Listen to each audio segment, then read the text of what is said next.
Viva Palawa UAJ Lestari. Halo teman-teman, selamat datang kembali di channel YouTube Palawa UAJ. Saya Verlindo. Pada video kali ini saya akan sharing beberapa hal mengenai pendakian gunung. Dalam pendakian gunung ada beberapa tahap yang akan kita lewati. Yang pertama ada pra kegiatan, yang kedua ada ketika kegiatan, dan yang ketiga ada pasca kegiatan. Untuk tahap yang pertama, pra kegiatan, di sini kita melakukan persiapan, mencari tahu tentang informasi gunung yang akan kita tuju, berapa orang yang akan ikut dalam pendakian, serta estimasi perjalanan kita. Dari kedua hal itu kita bisa mempertimbangkan berapa banyak logistik yang akan kita siapkan dalam melakukan pendakian, serta alat apa saja yang kita butuhkan dalam melakukan pendakian. Tahap yang kedua ada ketika kegiatan. Ketika kegiatan diusahakan sesuai dengan apa yang sudah kita rencanakan pada pra kegiatan. Ketika ada kendala yang terjadi di lapangan, kita bisa sesuaikan dengan situasi dan kondisi yang terjadi. Pastikan ketika melakukan pendakian, semua sampah yang kita hasilkan kita bawa pulang dan kita buang pada tempatnya. Untuk tahap yang ketiga, ada tahap pasca kegiatan. Pada tahap ini, kita memastikan kelengkapan semua peralatan yang kita bawa lengkap dan kita cuci agar semua peralatan kita tetap terjaga dan terawat. Nah, selanjutnya alat apa saja yang kita bawa dalam melakukan pendakian? Yang pertama ada carrier. Nah, carrier ini berfungsi sebagai tempat penyimpanan semua peralatan yang kita bawa dan memudahkan kita dalam melakukan perjalanan nantinya. Nah, untuk pemilihan kapasitasnya sendiri kita sesuaikan dengan berapa lama kita melakukan pendakian. Biasanya kalau 2 hari 1 malam kapasitas 60 liter cukup untuk digunakan. Kalau lebih dari itu biasanya kita menggunakan carrier yang kapasitasnya lebih besar dari 60 liter. Di sini saya menggunakan kapasitas 70 liter. Selanjutnya ada tenda. Tenda sendiri berfungsi untuk perlindungan diri. Nah, untuk kelengkapannya ada frame dan pasak. Untuk pembelian kapasitasnya bisa disesuaikan dengan jumlah anggota yang ikut dalam pendakian nantinya. Selanjutnya ada sepatu. Sepatu berfungsi untuk melindungi kaki kita dalam melakukan pendakian. Kemudian ada matras. Matras bisa menjadi alas untuk kita tidur ataupun kita duduk nanti. Selanjutnya ada sleeping bag. Nah, sleeping bag ini berfungsi sebagai kantong tidur yang menghangatkan kita saat kita tidur. Kemudian ada jaket. Jaket berfungsi untuk menghangatkan tubuh kita baik di jalur pendakian maupun di tempat camp. Ada pakaian ganti. Nah, pakaian ganti yang biasanya kita bawa itu 3 pasang. Nah, 1 pasangnya biasanya kita gunakan di trek pendakian. 1 pasangnya lagi digunakan untuk istirahat ataupun tidur. Dan sisanya kita gunakan sebagai cadangan ketika pakaian kita basah, robek, atau lain sebagainya. Selanjutnya ada flysheet. Nah, flysheet ini sendiri berfungsi sebagai shelter darurat ketika hujan di tengah jalur pendakian. Selanjutnya ada jas hujan. Nah, jas hujan ini bisa teman-teman gunakan ketika teman-teman masih ingin melanjutkan perjalanan ketika hujan. Kemudian ada logistik atau bahan makanan. Nah, ini biasanya terdiri dari beras, sayur-sayuran, atau daging, segala macamnya. Kemudian ada cooking set, teman-teman. Nah, cooking set ini ada kompor dan kaleng gas. Selanjutnya ada nesting atau wajan yang bisa digunakan untuk memasak. Dan tidak kalah penting, alat makan dan alat minum. Ada piring, gelas, dan sendok. Di sini ada pisau. Nah, di sini bisa digunakan untuk potong sayur ataupun daging untuk memasak. Selanjutnya ada headlamp dan senter. Nah, ini bisa berfungsi sebagai penerangan saat malam hari. Kemudian di sini ada webbing dan karabiner. Ini bisa sebagai alat bantu ketika jalurnya terlalu terjal untuk didaki. Ini bisa sangat berguna. Di sini ada prusik. Prusik ini bisa berguna untuk mengikat flysheet ataupun mengencangkan tenda nantinya. Di sini ada tas kecil, kapasitasnya 10 liter. Biasanya kita gunakan untuk melakukan pendakian ke puncak karena biasanya barang-barang yang kita bawa ke puncak itu tidak terlalu banyak. Jadi 10 liter cukup untuk membawanya. Selanjutnya ada botol. Karena kita meminimalisir penggunaan botol plastik sekali pakai, jadi kita memilih botol stainless dalam pendakian. Selanjutnya ada P3K dan oksigen. Nah, di sini untuk P3K sendiri teman-teman bisa sesuaikan dengan kebutuhan anggota.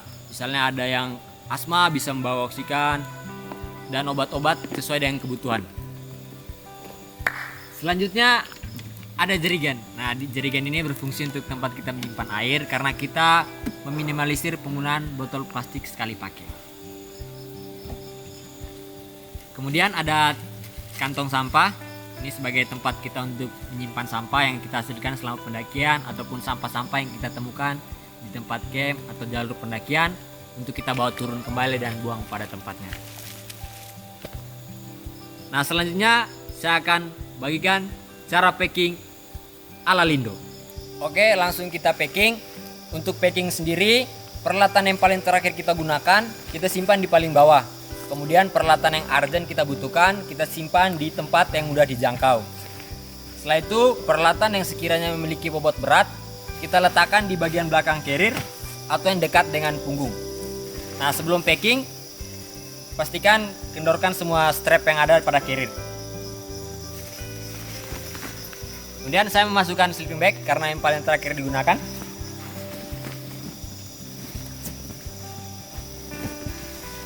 Kemudian pakaian ganti.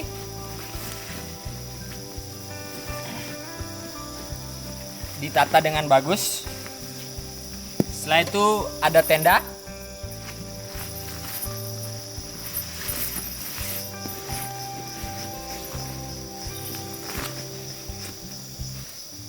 Setelah tenda ada air minum.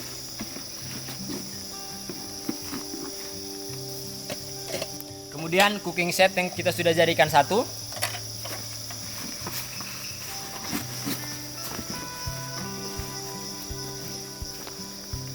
Selanjutnya ada logistik.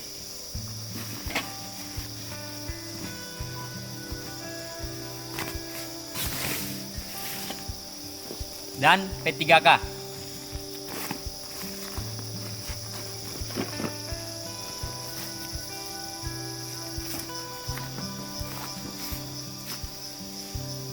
Di atasnya saya simpan jaket.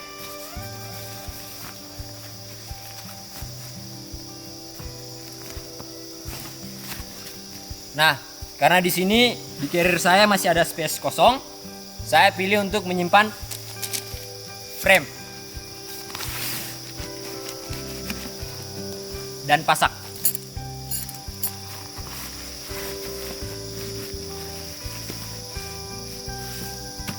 Setelah itu kita kencangkan.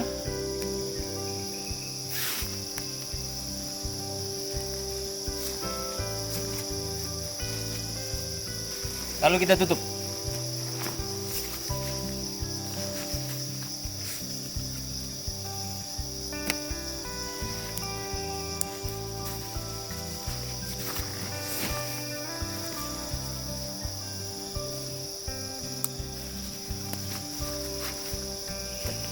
Untuk peralatan yang masih tersisa di sini, untuk headlamp, lampu tenda, kita simpan di kompartemen paling atas.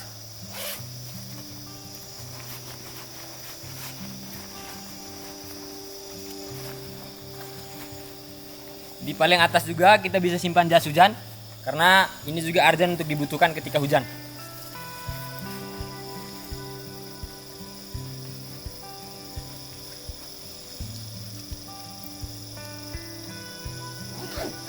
Setelah itu kita tutup.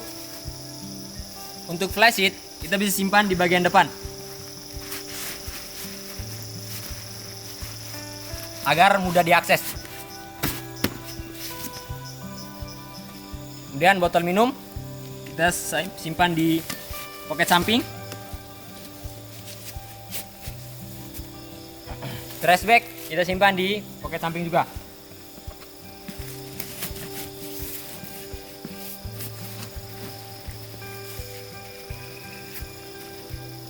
Untuk matras, saya simpannya di bagian bawah.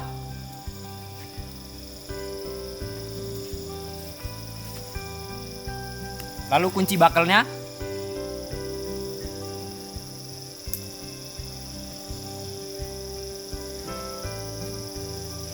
Setelah itu kencangkan semua strap yang ada pada carrier.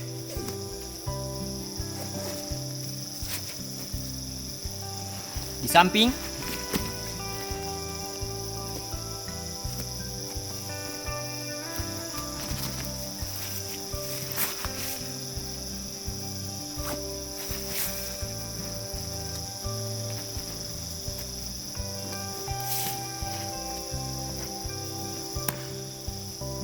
Nah, untuk sepatu karena akan saya pakai nanti di dalam perjalanan, akan saya pakai nanti.